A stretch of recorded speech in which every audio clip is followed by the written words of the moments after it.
So having successfully navigated out of my career with LAPD and Teresa out of her career at the UCLA Medical Center, we've been looking back on that situation, thinking about what we really wish we had known before we made the leap.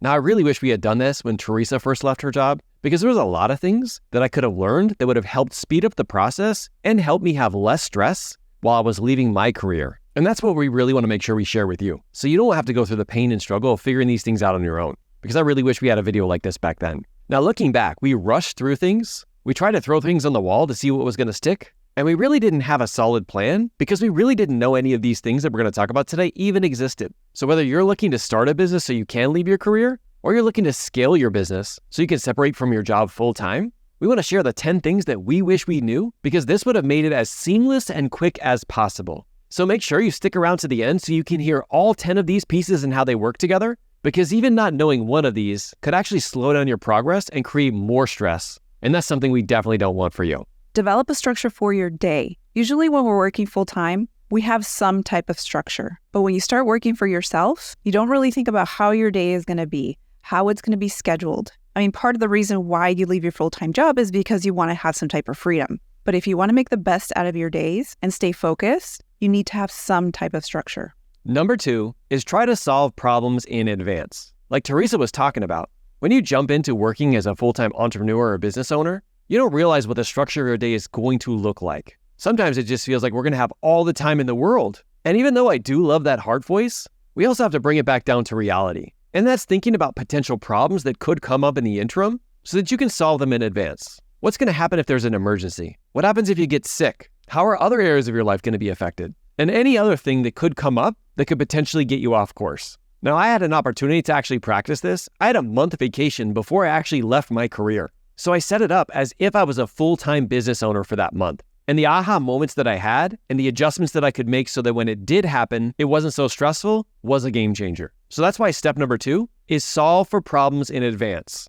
And if you can, set up a structure like I did where you can actually test it before you have the opportunity to go full-time into your business. Number 3 is don't burn bridges. Remember, you never know what's going to happen. You want to leave your full-time job on good terms. Of course, we want to think that everything is going to work out. You're going to go into entrepreneurship, and that's the way your life is going to be. However, we don't know what's going to happen. So if for whatever reason you got to go back to your full-time job, you want to make sure that that is possible if in fact you do have to go back.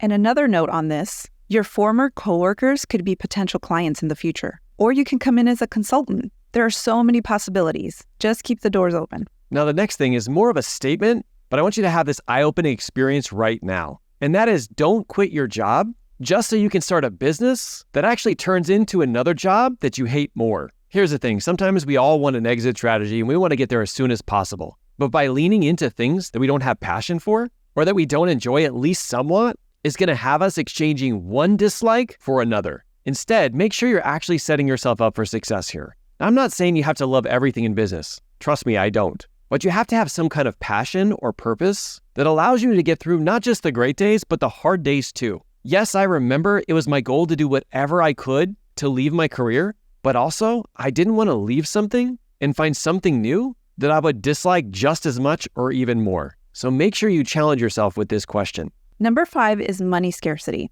Yes, it can be scary to leave your full-time job. A lot of that fear comes in the form of finances. But just because you're leaving your full-time job doesn't mean that you need to hoard money and not invest and put energy into your business. You still want to see that grow. So just be careful about these money limiting beliefs that you might have that can keep you from making that happen.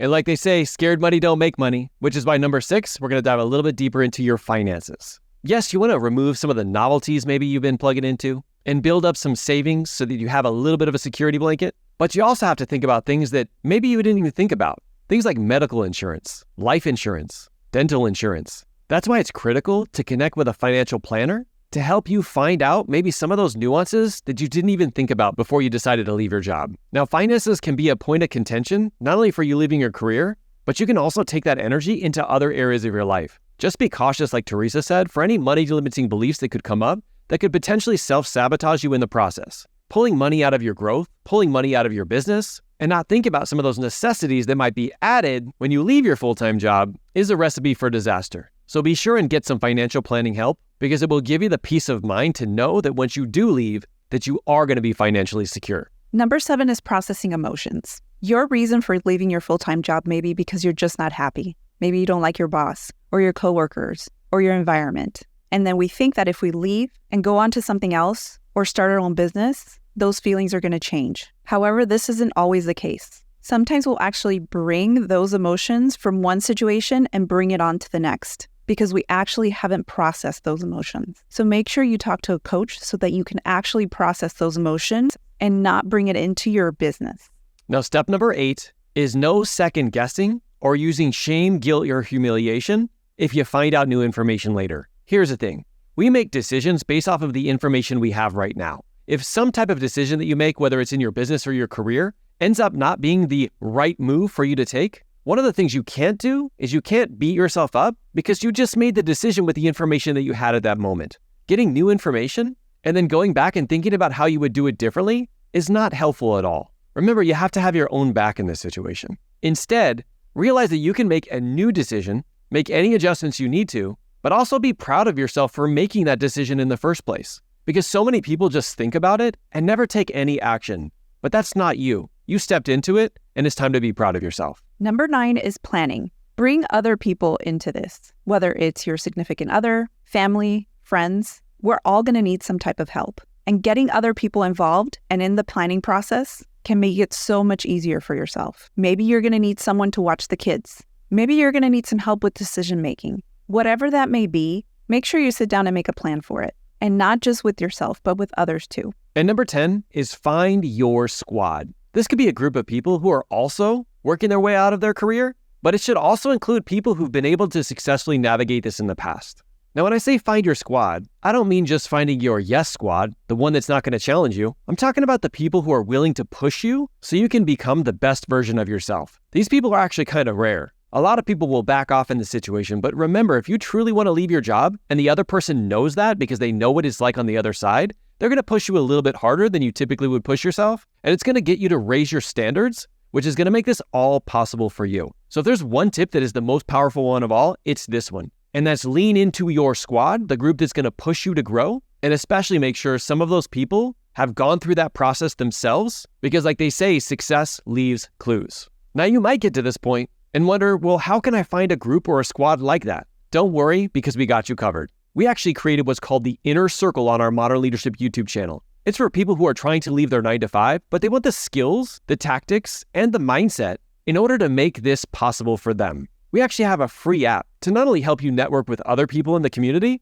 but also give you live Q&A with me and Teresa so we can help personalize these things for your specific situation. If that's ever something you're interested in, click on the join button below this video and it'll break down a little bit about how it works. But regardless, I just want to say how much I appreciate you for being willing to do the hard things, not only to leave your career and create this life of freedom, but by helping a lot of other humans do the same exact thing. I mean, just think about it. You are proof that it's possible for other people who also want to go on this mission, but haven't put in the energy or effort that you have yet. Thank you for being that type of leader. We need more people like you in the world. Thanks for what you do out there every single day, and we'll see you in the next video.